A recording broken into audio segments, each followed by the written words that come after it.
19 खरब का बजट है सर। मैं हैरान हुआ सुबह से जितनी तकरीर है उसमें किसी ने बजट के नंबर्स पे बात नहीं की, लेकिन मैं थोड़ा सा नंबर्स पे लेके चलूंगा। 19 खरब का बजट है सर, और इसमें जो सबसे मजेदार चीज है वो है रेवेन्यू कलेक्शन के टैक्सेस कितने होंगे सर। टैक्सेस की जो अमाउंट दी है सर वो उन्होंने 38% इस साल बढ़ा दी है और 13.5 खरब रुपए की टैक्स कलेक्शन दिखाई है। इस 13.5 अरब खरब में टैक्स कलेक्शन में जो डायरेक्ट टैक्सेशन है सर, जो कि तनख्वाहों में से किसी का काटा जाएगा या इनकम एट सोर्स डिडक्शन की जाएगी, वो 5.5 खरब रुपए की है। मजे की बात यह है इसका सबसे ज्यादा बोझ इन्होंने तनख्वाहदार तबके के ऊपर और मिडिल क्लास पे डाल दिया। हुआ क्या, हमें इन्होंने कहा जी कि 20% तनख्वाहें बढ़ा दी। कल से सारे सरकारी मुलाजिम बड़े खुशी बड़े खुश, पाकिस्तान मुस्लिम लीग ने 20% तनख्वाहें बढ़ा दी।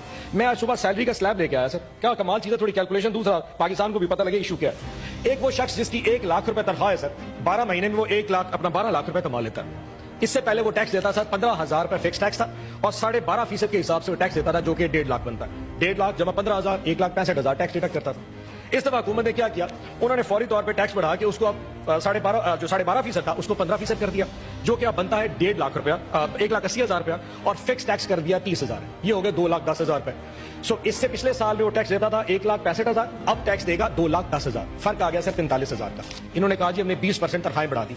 20% तनख्वाहें बेसिक पे बढ़ती है। जिसकी 1 लाख तनख्वाह होती है उसकी बेसिक पे 30,000 से 35,000 रुपए होती है। उस 30 या 35,000 के ऊपर जो 20% है वो पूरे साल की जो बनता है सर, मैंने हिसाब लगाया, वो बनता है 48,000 रुपया। सो आपने 48,000 की तनख्वाहें बढ़ा दी, लेकिन 45,000 का टैक्स लगा दिया। उसकी जेब में कितने बचे? 3,000 रुपए। टोटल 3,000 पूरे साल में बचेंगे। ऊपर से जुल्म चेक करें, इनडायरेक्ट टैक्सेशन सर 7.5 अरब खरब रुपए का, इनडायरेक्ट टैक्सेशन 7.5 खरब का। और उसमें सबसे बड़ी अमाउंट क्या है? पेट्रोलियम की लेवी, यानी कि जो पाकिस्तान तहरीक इंसाफ अपने दौर में हमने 60 रुपए तक मैक्सिमम लेवी रखी थी, इन्होंने बढ़ा के उसको 80 रुपए कर दिया।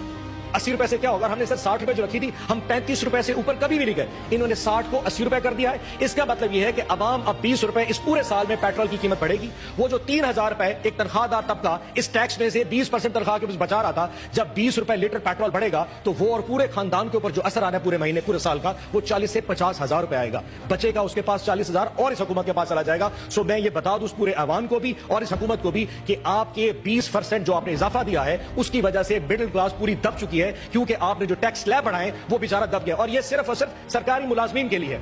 आपने जो टैक्स स्लैब बढ़ाई है वो तो तमाम पाकिस्तान के तमाम मुलाजमीन के लिए है जो कि सरकारी नहीं है। अब जो प्राइवेट सेक्टर में काम करता है, किसी गैर सरकारी कंपनी में काम करता है, उसकी तनख्वाह तो उसकी कंपनी नहीं बढ़ाएगी। वजह, क्योंकि पाकिस्तान में जो इनकम है वो तो नहीं बढ़ रही। तो कंपनीज और फैक्ट्रीज अगर पैसे नहीं बढ़ाएंगी तो उन्होंने तो अपने लोगों की तनख्वाह नहीं बढ़ानी। सो वहां उसकी तनख्वाह भी नहीं बढ़ी और आपका टैक्स स्लैब बढ़ गया, वो भी बर्बाद हो गया।